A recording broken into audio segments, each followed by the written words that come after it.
Hello and a warm welcome to NTA Nationwide. I am Olajide Bello. Many thanks for joining us. Now, the Code of Conduct Tribunal has discharged and acquitted the Senate President Abubakar Bukola Saraki on the allegations of false declaration of assets brought against him by the federal government. Aliu Tuku reports that this came after the tribunal upheld the no-case submission filed by the Senate President. The Senate President arrived at the tribunal for the ruling, accompanied by his colleagues and security personnel. After almost 2 years of legal battle at the Code of Conduct Tribunal, the trial of the Senate President Abubakar Bukola Saraki over alleged false declaration of assets has finally come to an end. Delivering the ruling, chairman of the tribunal, Alhaji Umar said from the totality of the evidence of the 4 witnesses presented by the prosecution, Saraki is not in any way linked to the alleged offense because of the failure of the prosecution to establish a case against the defendant. The tribunal said witnesses gave contradictory evidence that were unreliable to convict the defendant or order him to enter his defense. Umar specifically referred to the evidence of the 3rd witness, Samuel Madejomo, head of Investigation and Intelligence Unit of the Code of Conduct Bureau, to the effect that all of his evidence are based on information supplied to him by undisclosed team of investigators. This, the tribunal said, has no probate value for it to hold the charges against the defendant. The tribunal held that the report of the EFCC put at its disposal was more of intelligence gathering rather than conventional investigation. He said to worsen the matter, the defendant was never invited or be met to make statements so that the truth can be unearthed. You recall that I had always, in addressing you, told you that the prosecution had no case, that the case had collapsed, and that every time we destroyed the case, they amended to try to patch it up. I had always told you this. We have already started making arrangements to get a copy of the ruling. As soon as it's out, then we'll study it and then we know what next to do. Consenting to the lead judgment, the second member of the tribunal, Williams Atedze, said a careful perusal of the 4 witnesses and the 48 exhibits tendered by the prosecution showed grave defectiveness, as no prima facie case was established against the defendant to sustain the charge. Williams Atedze said the testimony of Samuel Madejomo and affidavit evidence were based on mere says, which contradicts Section 37, 38 and 126 of the Evidence Act. In Abuja, Aliu Tukur, NTA News. There have been calls for proper understanding and support for the Buhari administration's fight against corruption so as to build a vibrant and progressive nation. This was part of submissions on NTA's Current Affairs program, Tuesday Live. Talatu Ezrike reports. The ongoing fight against corruption in Nigeria has been applauded by many, though some persons see differently. The searchlight on a group of judges allegedly involved in corrupt practices.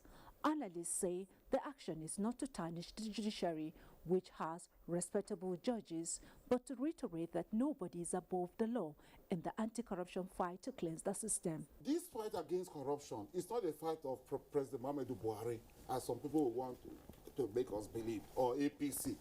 This fight is the fight for the survival of this country. A corrupt judiciary can drag down an entire nation. Most people within the system know the corrupt judges. They'll tell you which judges play ball. For others, the need for holistic approach in the fight against corruption and objective reportage. Most of the time, the media report things that actually that is not what happened in the court. This is why you find difference between NTA and others. Why? Because NTA, the judiciary reporters of NTA mostly are lawyers. We need to have a system that cleanses itself, that regulates itself, and not disrupts the constitutional order. The NJC has always cleansed the judiciary, not today. It is strongly held that corruption, a global phenomenon, is being tackled head-on. Well, another international issue of concern is the discrimination and human rights abuses against persons with albinism. This has necessitated setting aside every 13th June since 2015 by the United Nations General Assembly to address challenges faced by persons with albinism.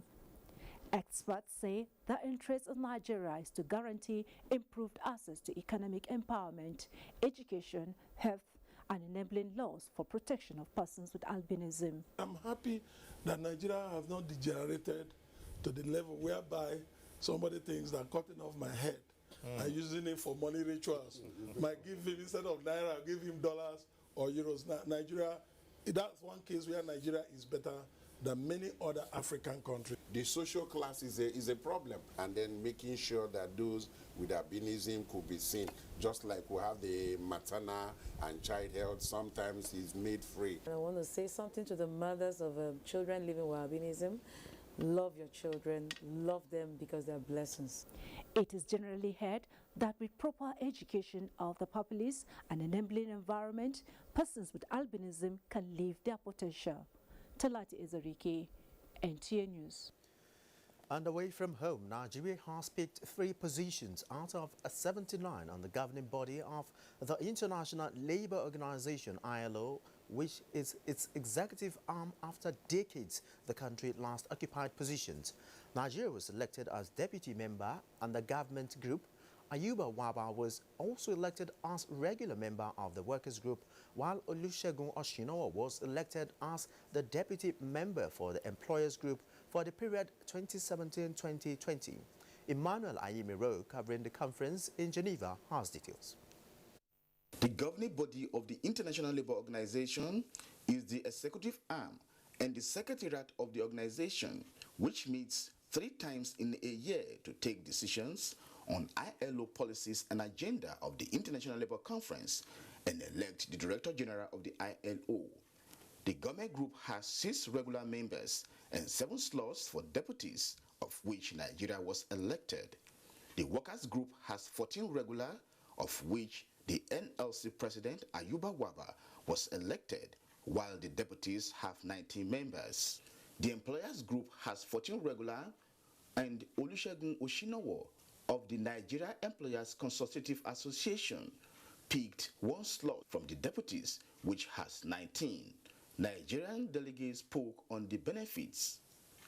Means you are in the people who are dictating and implementing the policies of the ILO. For the next 3 years, to be able to effectively give a voice to the working class around the world on issues of occupational health and safety, on issues of migration, on issues of decent work.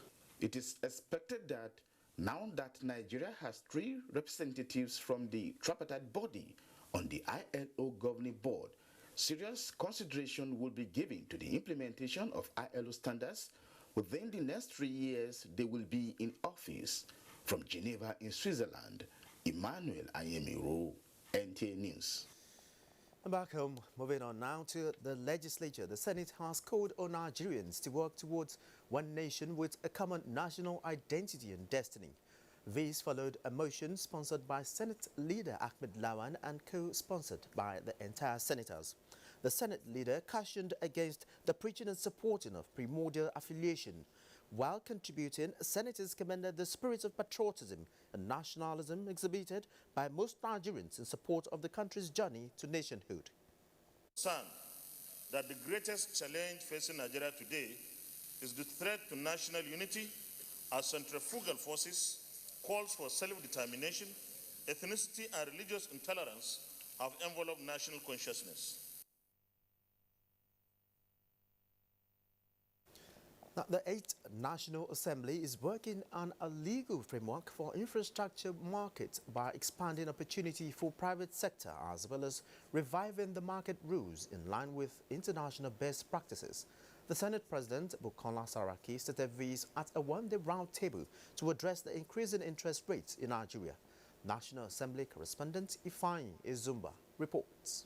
The roundtable was organized by the Senate Committee on Banking, Insurance and Other Financial Institutions. The Senate President, Bukola Saraki, said some of the bills they have passed into law is to support legislative action towards promoting investment. It is clear to us that we must find something. We must find a solution to this. We must be able to address some of these issues. We are here talking about interest rate because I think for now it is because we've been able to see the fact that it's bringing some stability in the foreign exchange side. Thereby negatively impacting on the survival of Nigerian businesses, resulting in a situation in which only about 30% of the SMEs starting up in the country having access to credit from banks, which ironically employ about 88% of our workforce. The committee is confident that with the caliber of people gathered to address this issue, they will find a workable solution on the current rising interest rate regime and return profitability and viability to Nigerian enterprises. From the National Assembly, Ifani Ezumba, NT News. The House of Representatives has commenced the amendment of the Nigerian Maritime Operations Coordinating Board Act of 2004. The amendment bill, sponsored by Representative Abianji Anwaji and 38 others, seeks to provide adequate funding for the maritime sector. Ignatius Nkwo spoke with the sponsor of the bill.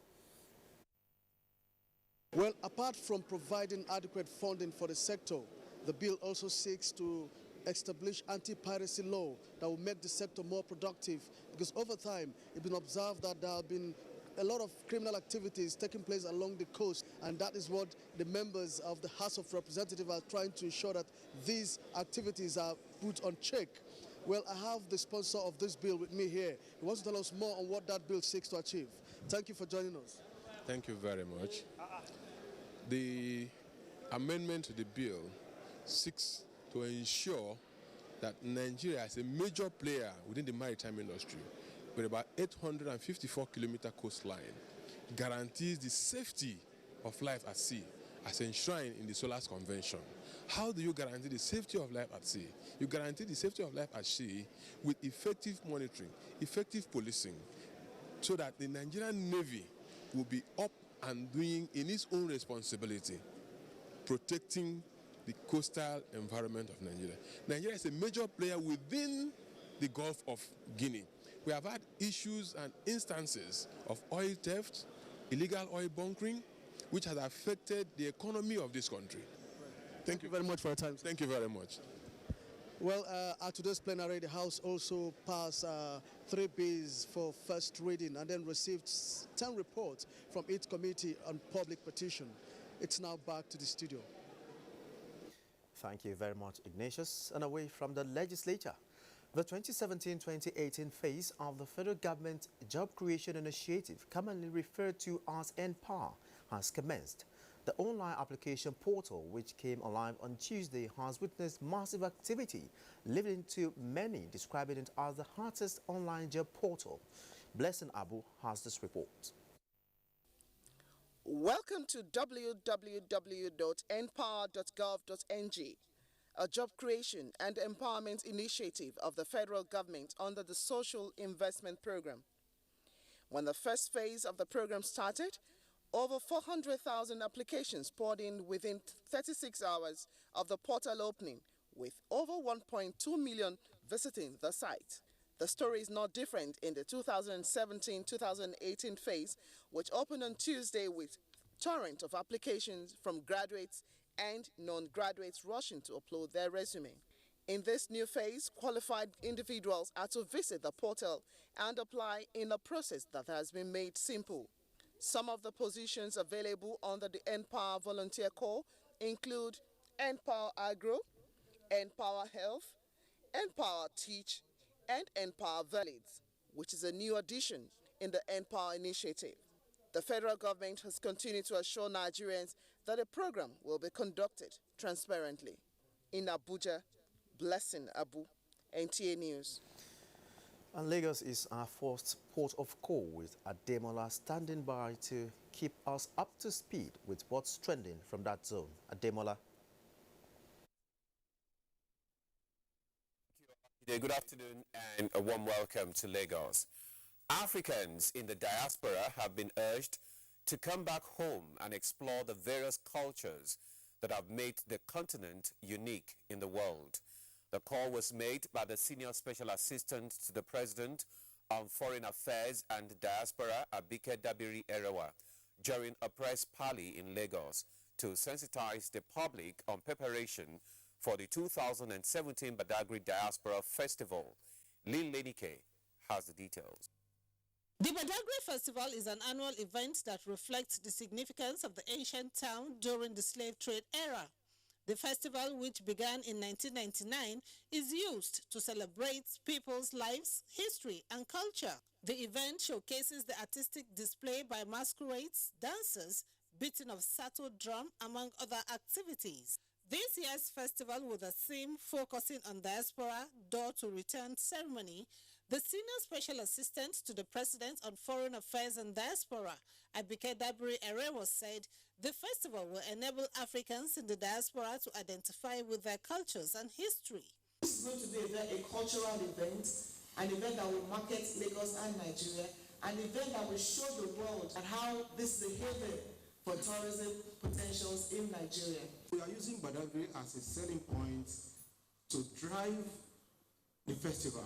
The festival would, among other things, avail the organizers the opportunity to discuss issues relating to African culture and how it can be revived. We want to witness a continuation of this. It shouldn't just be a one-off event. It should be something that we should continue to celebrate. We're going to put our weight heavily behind this project because we see this as a Nigerian project. This is the first time that Africans in the diaspora would converge on the ancient town of Badagri to celebrate African culture. In Lagos, Lynn Lenake, NTA News. Effective implementation of the 2003 Child Rights Law and adequate enlightenment will help to curb child abuse across Nigeria. This was the submission of some legal practitioners at a seminar organized by Lagos chapter of the International Federation of Women Lawyers, FIDA. Annie Daniels reports that the theme of the seminar is Red Card for Child Abuse. Available statistics from the United Nations Children's Fund reveal that 4 in 10 girls and 1 in 10 boys experience sexual abuse, while 1 in every 6 boys and 1 in every 6 girls experience emotional violence before age 18. Of this figure, only 4% get professional help. Resource persons at this seminar disclosed that though child abuse is a global menace, it has, however, persisted in Nigeria because of ignorance and inability of victims and caregivers to speak out. We are afraid that eventually we may have delinquent adults that are not well brought up because of the effects of child abuse. We have all sorts of all categories of people in the church. So it's very good if they emphasize it in their preachings, even in the mosque. Speakers cited neglect and verbal abuse as the most prevalent. When you refuse and neglect to take care of a child, you give the child less than that child requires. Intentionally or not, you have abused that child. Neglected children may experience delays in physical and psychological development, including executive function, attention, processing speed, language, memory, and social skills. Focuses on a child. God punish you, you are an idiot, and all that. It is not just right. These resource persons unanimously agreed that the 2003 Child Rights Law be followed to the letter. The seminar had pupils from various schools across Lagos in attendance. In Lagos, Annie Daniels, NTA News. Well, that does it from Lagos. Back to Olajide for more on Nationwide. Good afternoon. Many thanks, Ademola, from our Lagos Network Center. And now to health matters. With renewed efforts to mitigate the increasing cases of malnutrition and communicable diseases in northeastern Nigeria, the Federal Ministry of Health says it is on top of the situation to ensure adequate provision of health emergency response to the region. Minister of Health Professor Isaac Adewale reaffirmed this at the Northeast Health Sector Midterm Review meeting in Abuja. Garba Muhammad Nata'ala reports. World Health Organization estimates that about 1.7 million severely malnourished children under the age of 5 are in dire need of life-saving treatment and continue to live in vulnerably exposed health risks in the northeast geopolitical zone. Another 1,000 Nigerian children are also set to die from malnutrition-related issues and emerging cases of malaria endemic, diarrhea, and other diseases every day. It is on this note that this meeting sought to review strategy on the recently launched Health Emergency Response Program in Borno State, along with the state government and 21 development partners. We are also concerned as the rainy season comes, we are on the lookout for cholera. And we visited one or two of them, bad in terms of the environment. So I will engage the Minister of State for Environment, talk to Minister of Water.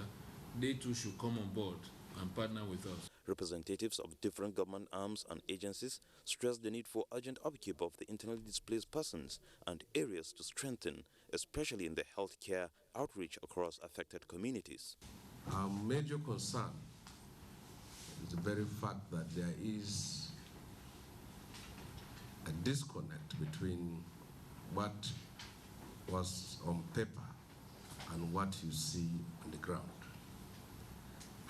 And it's because of that that the Senate set up a committee to really go down and see what is actually happening. Representatives of some of the partners at the meeting indicated key areas on their part to improve coordination and healthcare services, as well as extend the project across the region. In Abuja, Garb Muhammad Natala, NTA News. The time now to take you to Plateau Center, where Sadia is standing by with more on agri-produce and other reports. Hello, Sadia. It's over to you. In an effort to improve agricultural production and diversify source of income, Sokoto Agricultural Development Project, in collaboration with an agricultural agency, ICRISAT, has introduced variety of improved groundnut seeds capable of boosting farmers' productivity. Shehu Muhammad Datti reports that the improved seed was launched at Tambua local government area of Sokoto State. Groundnut as a cash crop have over the years served as a source of revenue, not only in northern Nigeria, but the nation at large. In its bid to bring back the lost glory of groundnut production, the Sokoto Agricultural Development Agency, in collaboration with the Research Institute, with acronym ICRISAT, introduced different varieties of groundnut. The varieties of Summer 24, Summer 25, and Summer 26 are seeds that have high yields potentials, resistance to pest, disease, and drought. Project Manager Sokoto Agricultural Development Agency, represented by Director Agri Services, Muhammad Magaji, said the idea of introducing the new improved seeds is to improve farmers' productivity. The program, he said, will also be launched in Shagari and Bodinga with a view to revamping the production of groundnut in Sokoto and Nigeria at large. Our local varieties take longer time to mature, maybe 115 days and more. But with our varieties, they take only 85 days to mature. Monitoring and Evaluation Support Officer, Groundnut Upscale International Crop Research Institute for the Semi-Arid Tropics, ICRISAT, Ishaka Yohana, said the institute has been a research mandate on 3 crops that include groundnut, millet, and sorghum, with a view to producing and disseminating its potentials. The new seeds, according to him, are introduced considering the climate in the nation. Some farmers and officials of the Sokoto Agricultural Development Project share their experiences. In Sokoto, Shehu Muhammad Datti, NTA News. The United States of America has expressed willingness to collaborate and develop the agricultural and economic potential of Kebbi State for the good of all. The United States Ambassador to Nigeria, Mr. William Stuart Symington, dropped the hints when he visited Kebbi State Governor Abubakar Atiku Bagudu in Birnin Kebbi. Ismail Shehu completes the report. Governor Abubakar Atiku Bagudu, who lauded the support of the United States government to Nigeria to sustain democracy, said the people of Kebbi State appreciate the diversity and agricultural potential of the state. Governor Bagudu similarly said the present administration has from inception realized the need for social empowerment and economic development, considering the challenges in the country. The governor said the people and government of the state welcomes any constructive engagement from local and foreign concern to fast-track development in the state. Made possible by constructive engagement of the United States and support. This is in addition to historical support for the unity of our country. Governor Atiku Bagudu disclosed that the state has remarkable achievement in rice and wheat production within the shortest possible time. The governor, however, expressed interest for the state government and the United States to work together in the educational sector of the state. Earlier, the United States ambassador to Nigeria, Mr. William Stewart Sannington, expressed delight over the agricultural activities in the state. The ambassador commended the state government effort to end malaria in the state and promised to support the program. What are we doing that we're proud of with the people of Kebbi? And one of the things I heard was that we're working together to make sure that malaria stops being a problem. In Birnin Kebbi, Usman Abdullahi Shehu, NTA News. Well, that's the much we can take from our Sokoto Network Center. Moving on now to security matters. Following the resurgence of banditry and kidnapping activities along the ever-busy Abuja-Kaduna expressway, the Inspector General of Police, Ibrahim Idris, has launched another police tactical unit codenamed Maximum Road Security. Adino Justice reports that the Deputy Inspector General of Police Operations, Habila Joshak, who inaugurated the repackaged unit of Regina Village Katia local government of Kaduna State, said they shall run and convert 24-hour surveillance. The report. Abuja-Kaduna Expressway has responded from armed attacks throughout the period of Abuja Airport traffic diversion to Kaduna Airport, which came with heavy security. But few days after the opening of Abuja Airport, criminals returned to the road again, hence the relaunch of these tactical units. Ever-confident policemen and officers there at Regina, about 25 minutes drive to Kaduna, which has become a notorious flashpoint for kidnappers due to its long stretch of open savanna, hence the choice of the village as an operational base for the tactical unit. We have decided to repackage, rebrand it, and bring in entirely a new set of officers to relieve the ones that fatigue. But I want to assure Nigerians once more, and users of this road once more, that we won't have any situation that will overwhelm us and that will make crime manifest itself on this road. And we will collaborate with other agencies, that we're going to be robust. We came here because we are not only going to remain on the roads, you will see our action out there. Deputy Inspector General of Police Operations, Habila Josak, says the unit comprises of about 600 men drawn from Police Mobile Force, Anti-Terrorism Squadrons, and Intelligence Unit is supported by 90 patrol vehicles and other surveillance gadgets for both day and night operations. The tactical operational unit have been given a marching order. The marching order is to ensure that there should be no report of any form of violence, be it theft, kidnapping, along Kaduna-Abuja-Zaria Road, and is even extended up to Kogi State. From Regina, Kasia local government area of Kaduna State, Adina Justice, NTA News.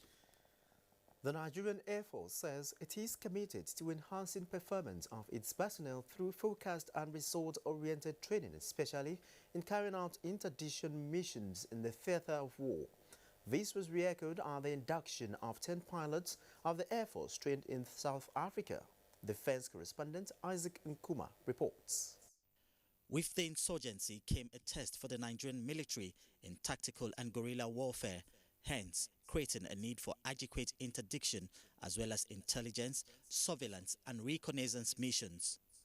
The Air Force deployed its personnel and equipment with a mandate to protect and provide air power for the ground troops. Though some accidents have been recorded, the Chief of Air Staff says it will not deter the force from carrying out its constitutional duties, backed with a drive for an aggressive skills and manpower development. To this end, 30 pilots have so far been trained in the last 6 months, with 34 still undergoing training within and outside Nigeria. This set of 10 flying officers are the latest to be winged. The crop of pilots amongst other personnel undertaking daring missions day and night in the midst of real danger are testimonies of the quality of training we are providing to our personnel in the service. As the guest of honor, the Chief of Naval Staff, Vice Admiral Ibok Iteibas decorated the young pilots with a charge to be duty-driven, disciplined, and desire to be better every day. You cannot but flow with the momentum established and stand ready for duty at all times. The 10 flying officers who were commissioned into the Nigerian Air Force in 2015 underwent a 12-month flying course in South Africa, with each having 212 flying hours during the period, and will be type-rated on troops transport aircrafts. In Abuja, Isaac Nkuma, NTA News. You can watch these news live online via the NTA mobile app, which you can download on your Android device at the Google Play Store or at the Apple Store if you use devices with iOS. You're watching Nationwide on NTA Network Service. Time now to go on a short break. More reports when we return.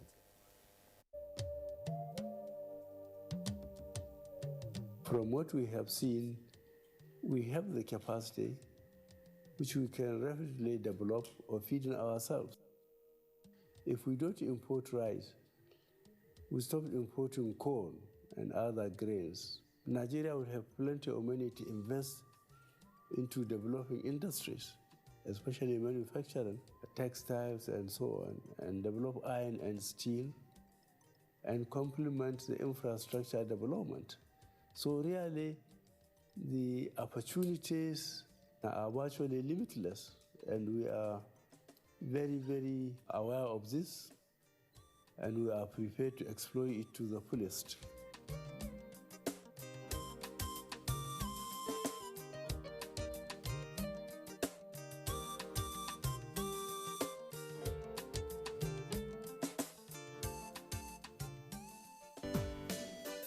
Now, you can hold that dream occasion without stress. Horizon Caterers will provide answers to all your catering questions. Exquisite hall designs, mouth-watering and nourishing local and continental cuisine, suitable for all types of ceremonies, including weddings, AGMs, business luncheon, cocktails. Name it, we can bring it. Our chefs and executive waiters give your guests that unforgettable experience in service. Our service covers all states of the Federation.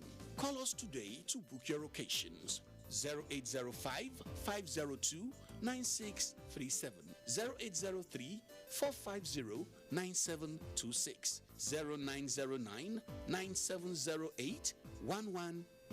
Horizon Caterers, experience catering beyond the horizon. Arende and Nigeria is my country. A country of 180 million hard-working people. In more advanced countries like the UK, the US, Canada, lottery has produced billionaires in big lottery money. And several charities have gotten funding from lottery plays. If we all play lottery, we can together produce millionaires and billionaires in Nigeria. And that can be.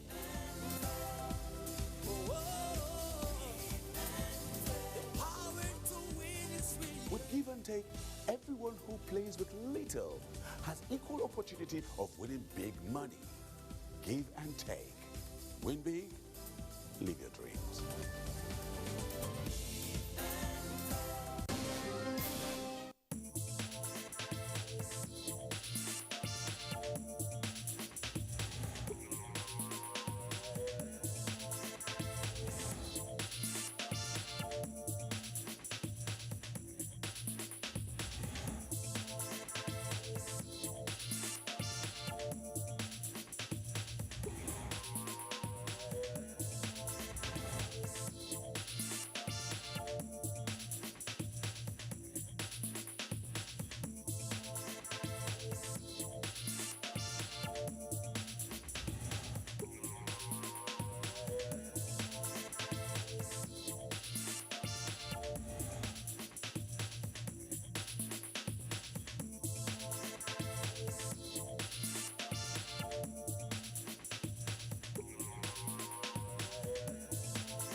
Imagine being without your phone for 2 weeks. Imagine being without your car for 2 weeks.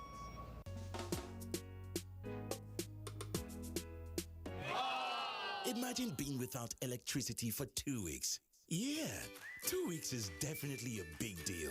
Subscribe for 2 months on any bouquet and get 2 weeks free of exciting content like the International Champions Cup, the FIFA Confederations Cup, and all FIFA competitions, SpongeBob, Dora the Explorer, and so much more. So, go ahead and subscribe for 2 months and get 2 weeks free. Keep the children and the entire family entertained during the summer holiday, and they will definitely thank you for it. Store Times. Enjoy digital life. Many thanks for being there. If you're just joining us, this is NTA Nationwide. Enugu State government procures sanitation equipment. These and more reports as we join Beauty in our Enugu Network Center. Beauty.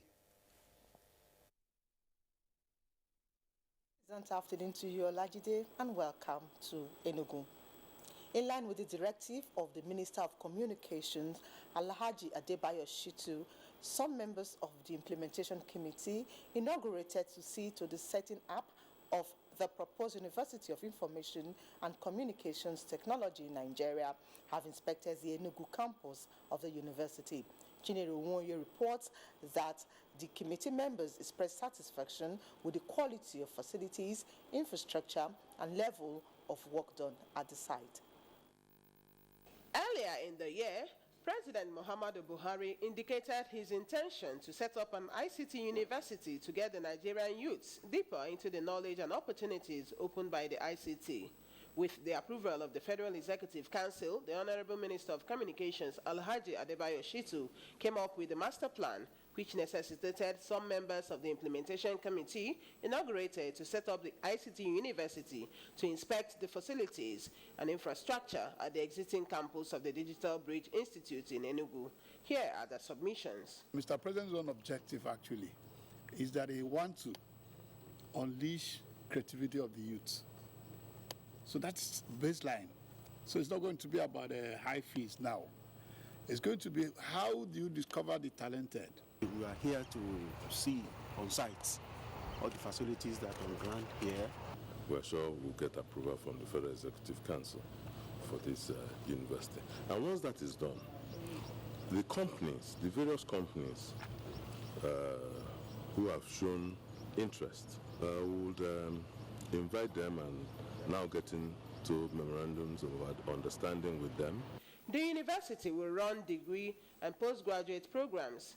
The committee has less than 6 weeks to submit its report to the minister. The university is expected to take off before the end of the year. The committee later paid a courtesy visit on the governor of Enugu State, Chief Ifeanyi Ugwuanyi, in Enugu. Chinere Nwoye, NTA News. Enugu State government has procured equipment worth millions of naira for environmental sanitation in the state. Ijoma Gweke reports that the State Ministry of Environment has taken delivery of the equipment.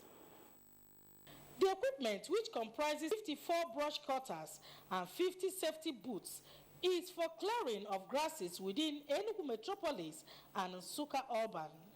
Handing over the equipment to the workers, the Permanent Secretary, Ministry of Environment, Mrs. Chinyere Ezugu, said the workers have been trained on how to use the equipment, and also the maintenance of the equipment is being handled by an engineering firm.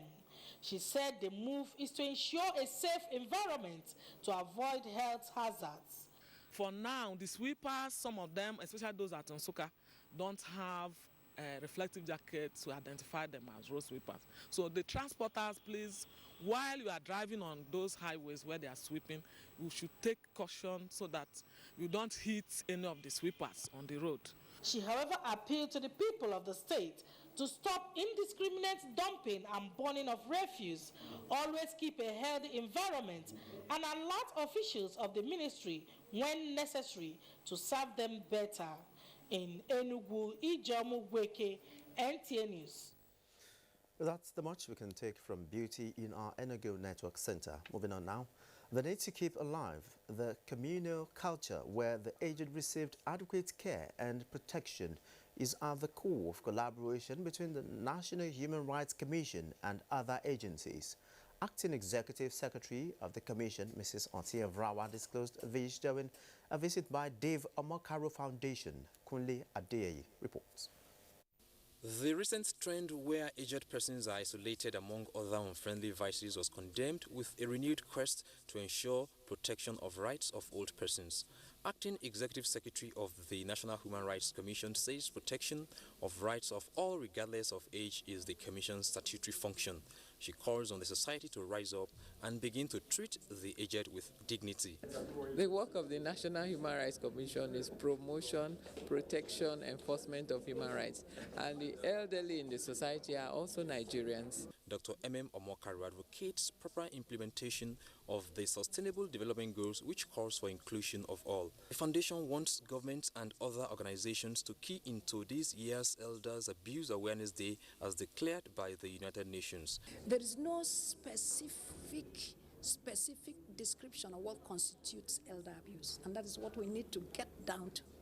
Beyond the commemoration of the Elders Abuse Awareness Day, the collaboration advocates continuous engagement of the old persons. In Abuja, Kunle Adeyeye. Bauchi State Governor's wife distributes items to women tafsir centers. These and more as we go over to Jos, and Femchit is our guide. Femchit. Welcome to Jos.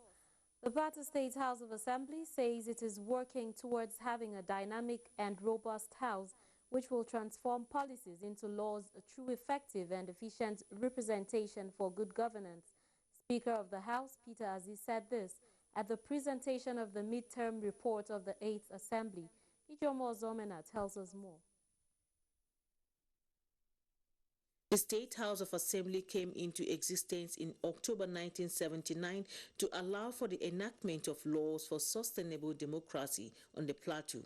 In his presentation, the Speaker, Mr. Aziz, said a total of 28 bills were presented on the floor, 14 passed into law, the remaining 14 are at committee stage, while 30 motions were adopted in the first and second sessions. Public, individual, group can fashion a bill and send it to the House of Assembly for onward consideration. And the public equally informed that gone are those days that money is advanced to a member for constituency project. He also emphasized that most bills passed into laws are people-oriented for the benefit of the citizenry. Deputy Speaker Sally Yipmong said the 8th Assembly calls for sober reflection, especially looking back at how the lawmakers discharge their legislative duties without fear or favor. Mr. Speaker, a lot has been achieved through debates, through bills and motions, Mr. Speaker. Clerk of the House, Logbap Wiep, commended the doggedness of the legislators towards effective representation of their various constituencies. From the State House of Assembly, Ijoma Ozemena, NTA News. Rice Farmers Association Bauchi State Chapter has protested alleged plans to massively import rice into the country. The aggrieved farmers converged on the Bauchi State Government House to register their grievances and hand over a message to the Bauchi State Governor Mohammed Abubakar for onward delivery to the acting president. Correspondent Adamu Haruna Adams reports. The rice farmers described the alleged plan to flood Nigerian markets with imported rice as an act of sabotage to the Nigerian economy and a sharp contradiction of the federal government agricultural policy. Bauchi State Chairman of the Rice Farmers Association, Malam Yahya Yusuf, while at the Bauchi State Government House, commended Governor Mohammed Abubakar for the various supports to the Anchor Borrowers Initiative, ranging from training of 30,000 farmers, 100 agricultural extension workers, distribution of fertilizers and improved seeds, to settlement of bank interest for rice farmers in Bauchi State, and appeals for continued support. Governor Mohammed Abubakar commended the farmers for lodging their dissatisfaction peacefully and assured them of his administration's unflinching support, adding that he will extend their message to the acting president. The governor further urged the farmers not to panic, stressing that the federal government will not condone any act that is detrimental to its agricultural programs.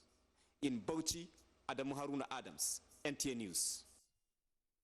Wife of the Bauchi State Governor, Hadiza Mohammed Abdullahi, has distributed Ramadan items to women tafsir centers in the state. The item is to ease the hardship faced by the women this Ramadan season and give them a sense of belonging. Maria Mubala reports that 300 women tafsir centers benefited from the gesture.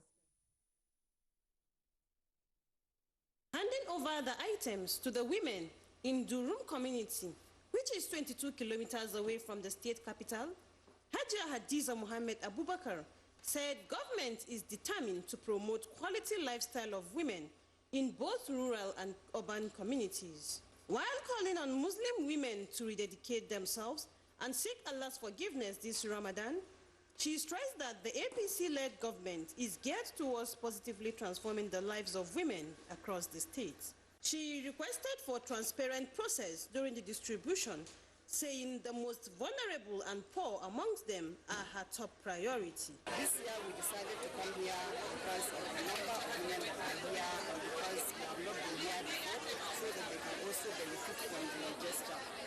Commissioner, Ministry of Women Affairs, Hajia Asabe Mohammed Hamma, told the gathering that the gesture will be a continuous one, as some of the beneficiaries appreciated the wife of the governor. Items distributed include rice, millet, sugar, vegetable oil, and clothing items. In Bauchi, Maria Mubala, NTA News. Wrap from Jos. Jide, it's back to you for more news. Many thanks, Femjit. Moving on now.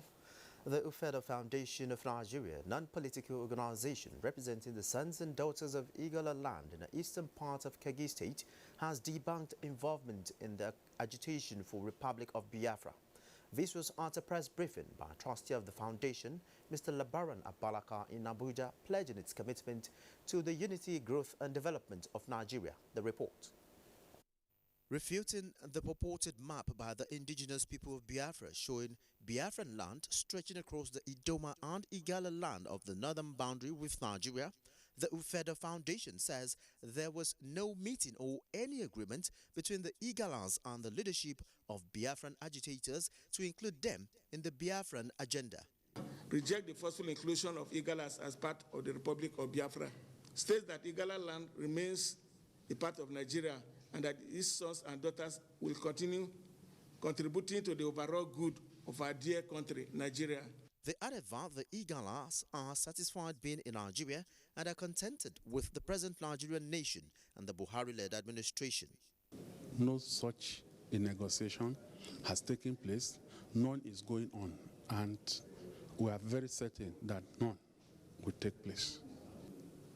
As an offshoot of that race, I am confident enough and so knowledgeable to state that no Igala man is in that negotiation. The Ufeda Foundation of Nigeria says it is working towards the development and unity of the Igalas and Nigeria in general. And now to sport. After weeks of preparation, anticipation and campaign, sports federations in the country now know their new officials. The next question is, what do these officials have in stock as they prepare to run the affairs of their various federations for the next 4 years? Dende Sonny finds out. Sports, no doubt, is a major contributing factor to national unity and development. Hence, it is important for those who understand its business to occupy key administrative roles. For this to be achieved, the federal government, through the Ministry of Youth and Sports Development, provided the blueprint and the enabling environment for the success of the 2017 National Sports Federation selections held at the main bowl of the Abuja National Stadium. With the government fulfilling its own mandate by giving candidates and electorate the chance to contest and elect those they think can take sports to the next level in Nigeria, what then are the plans of the elected candidates to fulfill their own mandate. Well, now that I'm in boxing, I still used to bring the same weight of experience by soliciting for sponsors for tournaments for boxers in the North Central Zone and probably make it a national competition. There is no amount of golf you want to play if you don't start young, you don't get it right. So I am going to appeal to this board to put particular interest in the youngsters that we're going to bring up. How do they hope to solve some of the challenges being faced by their various federations, especially in the area of funding? We're not going to be bothering government too much for funds. We're looking at individuals, corporate bodies, grants, and so on to run the federation. We have sponsors. They're going to create infrastructures. And my own watchword is training, training, training, training till we can train no more. And with that, we'll get to where we're going to.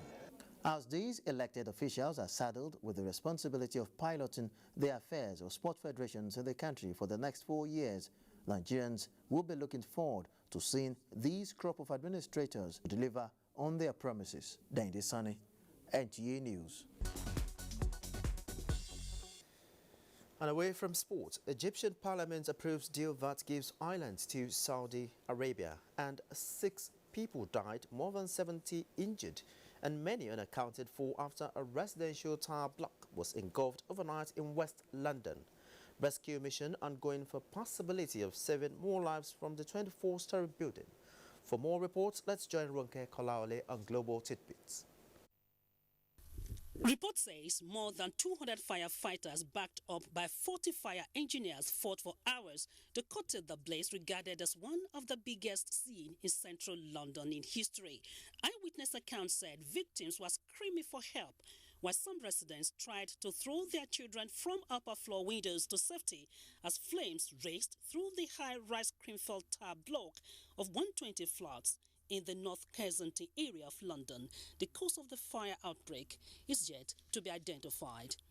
In Australia, government and its contractors have agreed to pay a compensation totaling $53 million to refugees who alleged they suffered harm while detained in Manus Island, Papua New Guinea between 2012 and 2016. Government strongly denied the allegation but said opting for settlement is more prudent.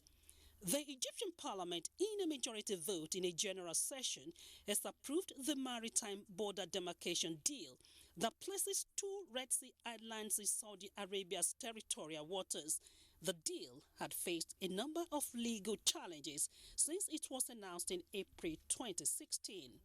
In other news, a prosecutor of the International Criminal Court, Fatou Bensouda, has urged Libyans and other states to ensure the arrest of Saif al-Islam Gaddafi, who is wanted for war crime charges during the rule of his father, ex-ruler Muammar Gaddafi. He was accused of suppressing those who opposed his father's administration. For Global Tidbits, Ronke Kolawole, NTA News. And up next is an outlook of the weather forecast.